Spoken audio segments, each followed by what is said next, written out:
नमस्कार दोस्तों, आज मैं आपको सावन मास में नित्य नियम से सुनी जाने वाली 5 कहानी सुनाने जा रही हूँ। पहले सुनते हैं नागदेव की कृपा की कहानी। प्रेम से बोलिए नागदेव की जय हो।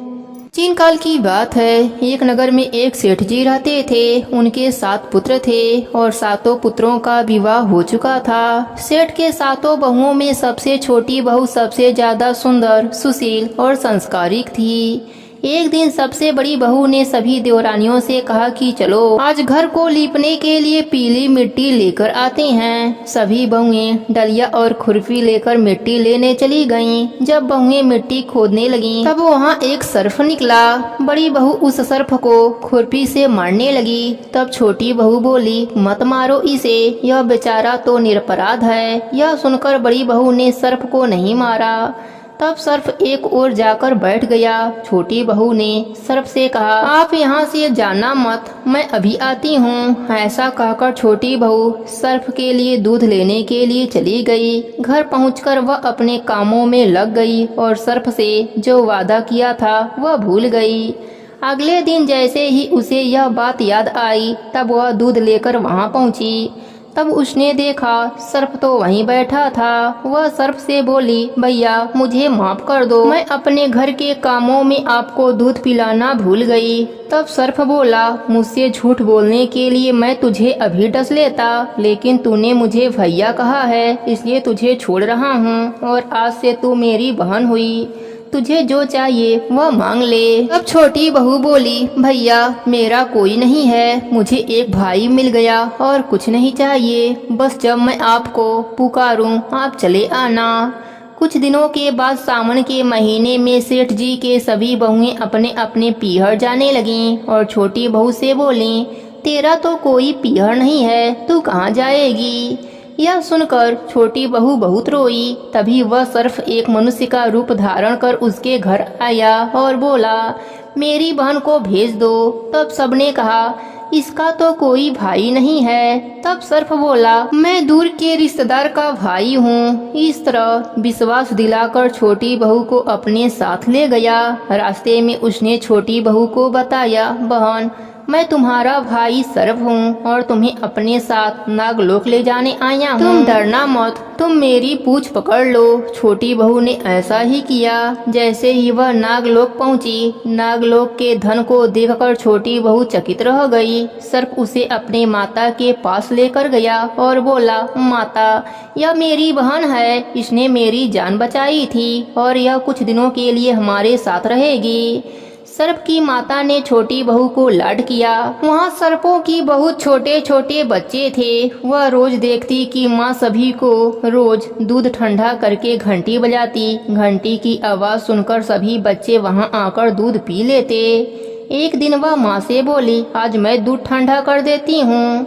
अभी दूध ठंडा भी नहीं हुआ था कि उसने जल्दबाजी में घंटी बजा दी। घंटी की आवाज सुनकर छोटे छोटे सांप दौड़ पड़े। दूध में मुंह डालते ही उनके मुख जल गए। सभी बच्चे गुस्से से बोले, हम इसे काटेंगे, परंतु माँ के समझाने पर बच्चे मान गए। अब छोटी बहू के जाने का समय हो गया। उसके भाई सर्प ने और उसकी माँ ने हीरे मोती देकर उसे विदा किया।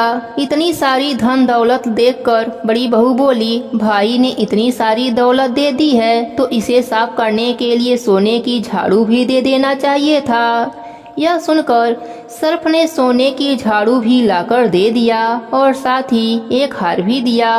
उस हार की प्रशंसा पूरे नगर में होने लगी। जब बात नगर की रानी ने सुनी तो उसको पाने की इच्छा राजा को बताई। राजा ने तुरंत अपने सैनिकों को वह हार लेने के लिए भेज दिया। राजा के डर से सेठ जी छोटी बहू का हार सैनिकों को दे दिया। इस बात से छोटी बहू बहुत दुखी हुई और अपने भाई सर्प को सारी बात बताई। सर्प बोला, तुम दुखी मत होना, राजा वह हार लौटा देगा। रानी ने जैसे ही वह हार पहना, वह हार सर्प बन गया। रानी ने डर कर वह हार फेंक दिया। यह देखकर राजा ने छोटी बहू को बुलवाया। राजा ने छोटी बहू से पूछा, तुमने यह जादू कैसे किया है? छोटी बहू बोली, राजन मुझे क्षमा कीजिए, यह हार ऐसा वैसा नहीं है, यह हार मुझे मेरे भाई ने दिया है। तभी वह सर्फनाग वहाँ प्रकट हो गए। नागदेव बोले, यह मेरी बहन है और मैंने इसे यह हार दिया है। यह देखकर सभी लोग ने नाग देवता को प्रणाम किया, क्योंकि उस दिन सावन मास की पंचमी तिथि थी। नागदेव को प्रसन्न करने के लिए राजा रानी सहित सभी राज्य के लोग कच्चा दूध से नागदेव का स्वागत किया। नागदेव प्रसन्न हो गए और आशीर्वाद दिए कि आज के दिन जो भी भक्त मेरे ऊपर कच्चा दूध चढ़ाएगा उसकी रक्षा मैं भाई बनकर करूँगा। तभी से हर पंचमी पर नाग देवता को दूध चढ़ाने का परंपरा बन गया। ये नाग देवता जैसे आपने उस दुखियारी बहन पर अपनी कृपा करी, वैसे ही अपने सभी भक्तों पर अपनी कृपा बनाए रखना। कहानी अधूरी हो तो पूरी करना, पूरी हो तो मान रखना। सबके नित्य नियम और व्रत को पूर्ण करना। प्रेम से बोलिए नागदेव की जय हो, भोलेनाथ की जय हो। अब सुनती हैं भोलेनाथ की कृपा की कहानी। प्रेम से बोलिए भोलेनाथ की जय हो। बहुत समय पहले की बात है। उत्तर भारत के एक छोटे से गांव शिवपुर में एक गरीब परिवार रहता था। उस परिवार में बस दो ही लोग थे, एक बहन गौरी और उसका भाई शिवा। माता पिता का देहांत बचपन में ही हो गया था। दोनों भाई बहन एक दूसरे के सहारे जीवन यापन करते थे। गौरी बड़ी बहन थी। माता पिता के न रहने पर वही माँ भी बनी और पिता भी। वह सुबह खेतों में काम करती और शाम को अपने भाई को पढ़ाती। शिवा बहुत ही होनहार पर बेहद मासूम था। वह हर काम में अपने दीदी का हाथ बटाता था। सावन का महीना आया तो गांव में रौनक बढ़ गई। हर सोमवार को महिलाएं मंदिर जाती, बेलपत्र चढ़ाती, व्रत रखती और शिव जी से अपने परिवार की मंगल कामना करती। गौरी को भी बचपन से शिव भक्ति में श्रद्धा थी। उसने निश्चय किया कि इस बार वह पूरे सावन मास व्रत करेगी और हर सोमवार शिव मंदिर जाकर जलाभिषेक करेगी। गौरी ने शिवा को भी पूजा में साथ बैठाना शुरू किया।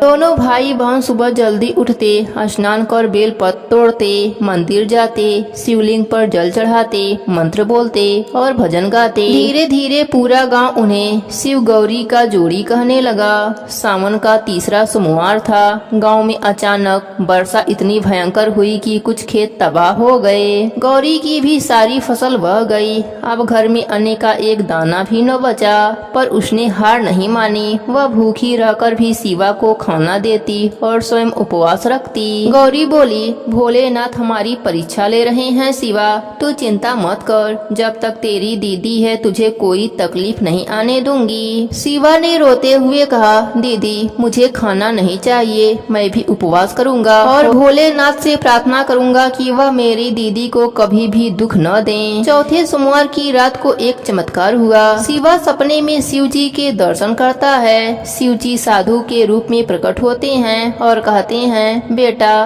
तेरी और तेरी बहन का प्रेम और त्याग हमें बहुत प्रिय है। कल सुबह मंदिर में एक कन्या के रूप में हमारी शक्ति आएंगी, उसे पहचान कर घर ले जाना, तुम्हारी किस्मत बदलने वाली है। सुबह उठकर शिवा ने गौरी को सारी बात बताई। गौरी पहले तो हंसी, फिर बोली, भोलेनाथ लीला करते हैं, यदि वह सच में प्रसन्न है तो हमें मार्ग भी देंगे। पांचवें सोमवार को जैसे ही दोनों भाई बहन मंदिर पहुँचे, वहाँ बहुत भीड़ थी। भीड़ में एक सुंदर कन्या दिखी। उसका तेज असीम था, पर वह अकेली थी और अनाथ सी लग रही थी। शिवा ने तुरंत पहचान लिया, यह वही है जो सपने में आई थी। गौरी ने उस कन्या को पास बुलाया, नाम पूछा। कन्या ने मुस्कुराकर कहा, मुझे लोग पार्वती कहते हैं। गौरी ने उसे घर बुलाया। पार्वती जैसे ही घर में आई वैसे ही सब कुछ बदल गया। सूखे खेतों में हरियाली छा गई। गौरी के घर में अन्न भर गया। गांव के लोग चकित हो गए। गौरी समझ गई यह कोई साधारण कन्या नहीं, भोलेनाथ की शक्ति है। भोलेनाथ ने सोचा अब अंतिम परीक्षा ले लिया जाए। एक दिन गाँव के कुछ लालची लोगों ने यह अफवाह फैला दी कि गौरी ने चोरी की है। सारा गाँव उसके के खिलाफ हो गया। पंचायत बुलाई गई। गौरी सबके सामने खड़ी हुई और बोली, मैंने कभी पाप नहीं किया। यदि मैंने चोरी की हो तो मुझे सजा मिले, पर यदि मैं निर्दोष हूँ तो स्वयं महादेव जी मेरी रक्षा करेंगे। तभी आकाश में गर्जना हुई, एक दिव्य प्रकाश प्रकट हुआ। भोलेनाथ स्वयं प्रकट हुए और बोले, गौरी निर्दोष है। जिसने भी इसके खिलाफ झूठ बोला है वह धिक्कार योग है। इस बहन ने भाई के लिए हर दुख सहा है। मैं स्वयं इसका संरक्षक हूँ। सारा गांव चरणों में गिर पड़ा। जिन्होंने आरोप लगाए थे उन्हें दंड मिला। भोलेनाथ ने कहा, गौरी तूने अपने जीवन भर सेवा करी, त्याग किया। मैं तुझे आशीर्वाद देता हूँ। तू जहाँ भी रहेगी लक्ष्मी और अन्य की कभी कमी नहीं होगी। शिवा को राज की विद्या प्राप्त होगी और वह एक दिन बड़ा ज्ञानी बनेगा। और जो भी भाई बहन की इस सावन मास में प्रेम और विश्वास से पूजा करेंगे उन्हें मैं वही फल दूंगा जो मैंने तुझे दिया। शिवा को एक साधु ने विद्या सिखाई। वह आगे चलकर एक बड़ा विद्वान और योगी बना। गौरी की शादी एक अच्छे परिवार में हुई और वह सुखी रही। हे भोलेनाथ, हे माता पार्वती, जैसी कृपा आपने गौरी पर करी और उसके गरीब भाई पर करी, वैसी ही कृपा आप अपने सभी भक्तों पर करना। कहानी अधूरी हो तो पूरी करना, पूरी हो तो मान रखना। सबके नित्य नियम और व्रत को पूर्ण करना। प्रेम से बोली भोलेनाथ की जय हो, गौरी माता की जय हो। अब सुनते हैं गणेश भगवान की कृपा की कहानी। प्रेम से बोलिए गणेश भगवान की जय हो। समय की बात है, एक नगर में श्यामलाल नाम का आदमी अपने पत्नी सुनैना के साथ रहता था। वह दोनों गणेश भगवान के परम भक्त थे।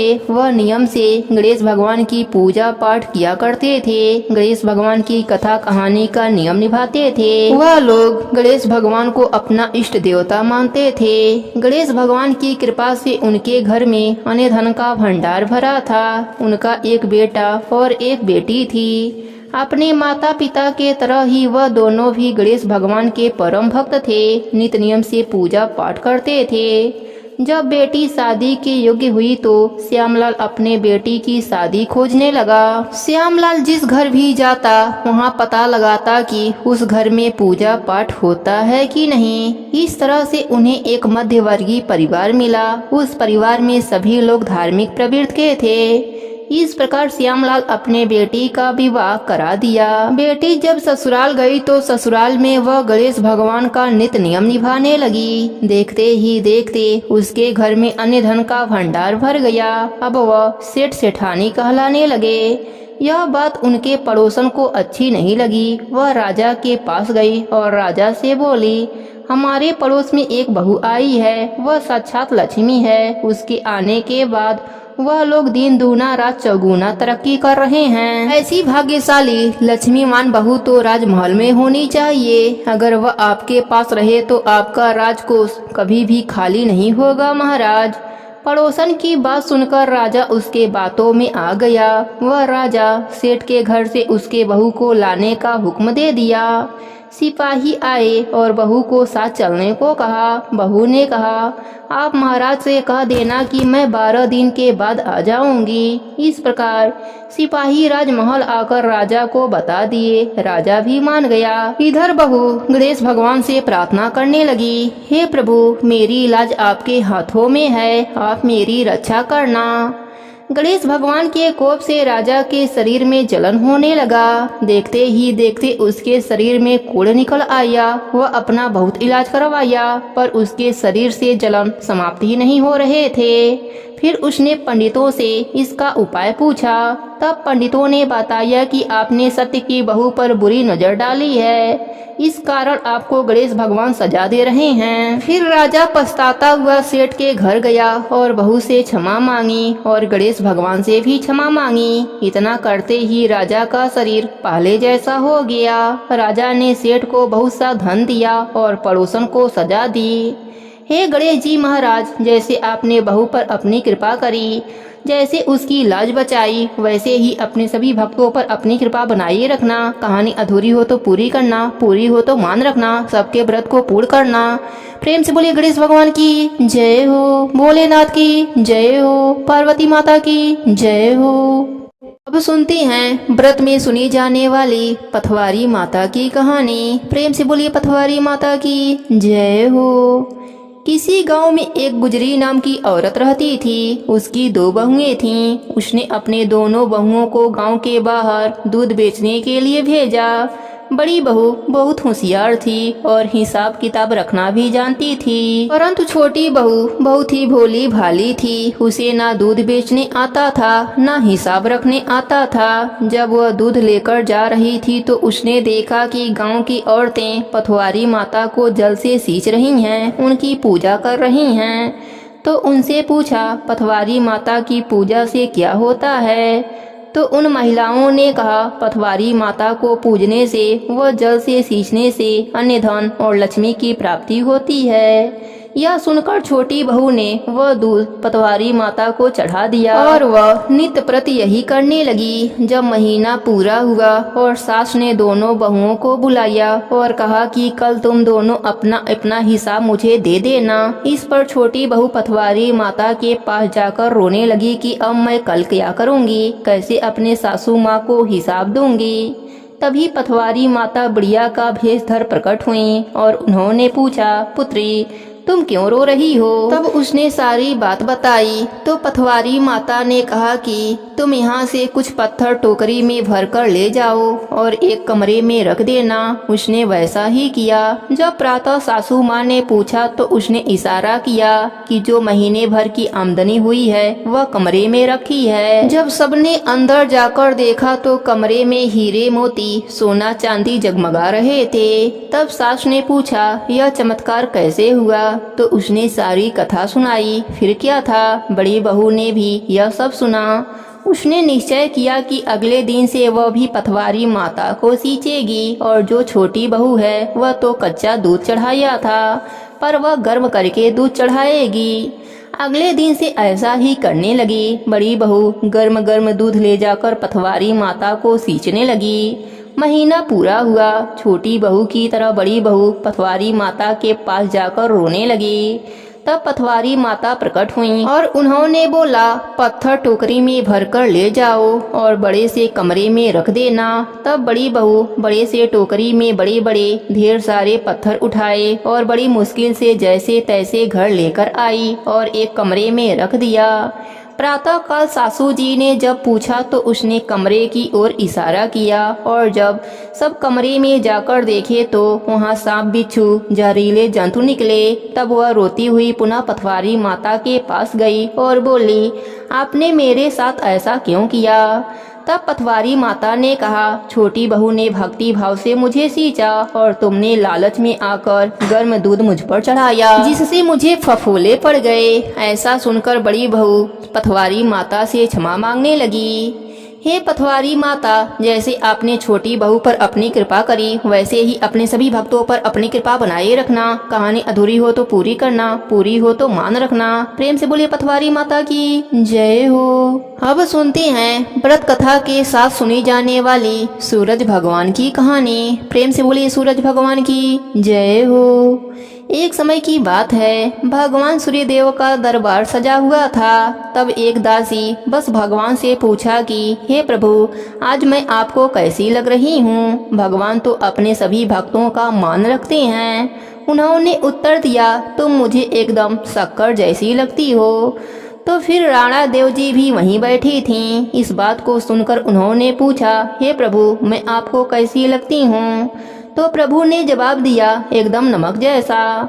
बस इस बात को सुनकर राणा जी को क्रोध आ गया और वह भगवान से रूठ गईं। भगवान ने सोचा, राणा देव जी नहीं बोल रही हैं, कुछ तो करना ही पड़ेगा। इनके हट के आगे तो सभी नतमस्तक हो जाते हैं। उन्होंने अपने माँ से कहा कि माँ, आज भोजन में नमक मत डालना। और ऐसा ही हुआ।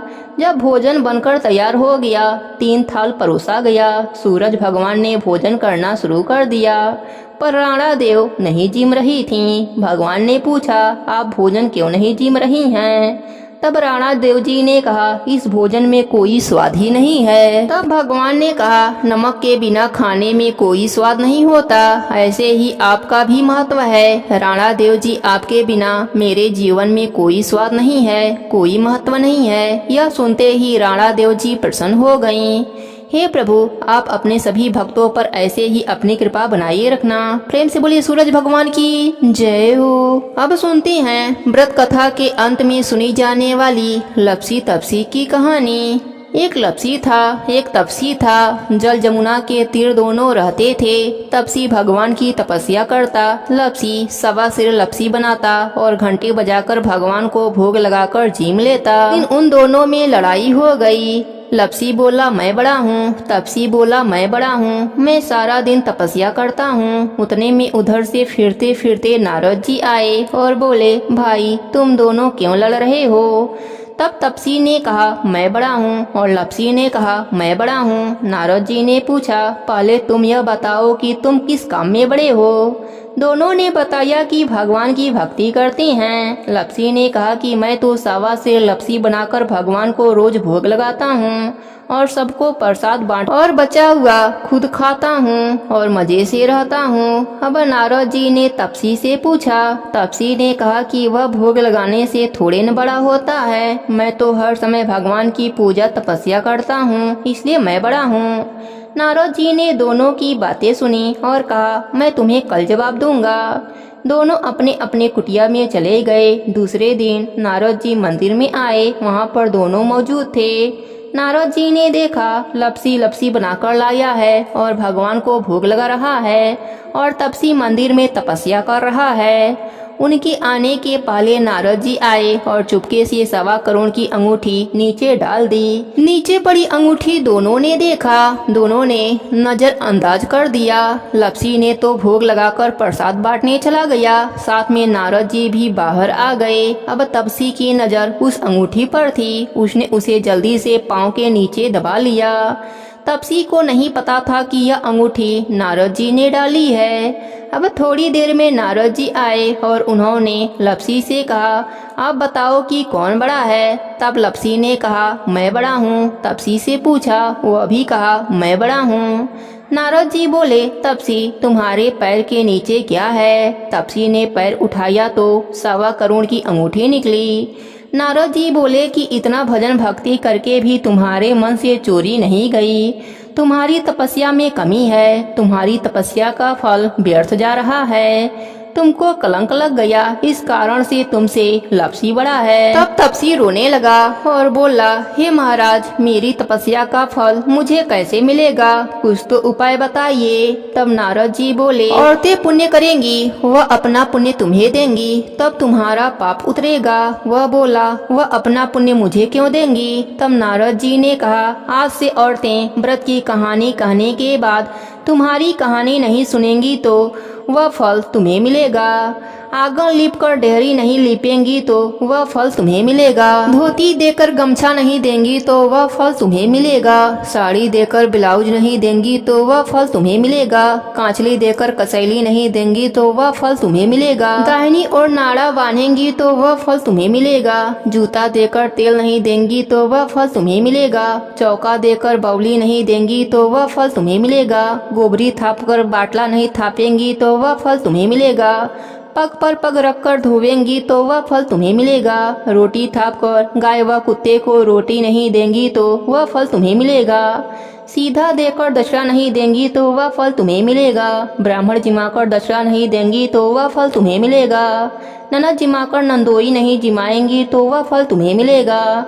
एकादशी का व्रत करके द्वादशी को ब्राह्मण नहीं जिमाएंगी तो वह फल तुम्हें मिलेगा। सभी व्रतों की कहानी सुनकर तुम्हारी कहानी नहीं सुनेंगी तो उनके भक्ति का आधा फल तुम्हें मिल जाएगा। इतना कहकर नारद जी अंतर ध्यान हो गए और तभी से और कथा कहानी कहने और सुनने के बाद लपसी तपसी की कथा कहानी कहने और सुनने का नेम हो गया। लोग सब कहानी सुनने के बाद लपसी तपसी की कहानी कहते या सुनते हैं, तभी पूरा फल मिलता है। प्रेम से बोलिए राज दामोदर की जय हो।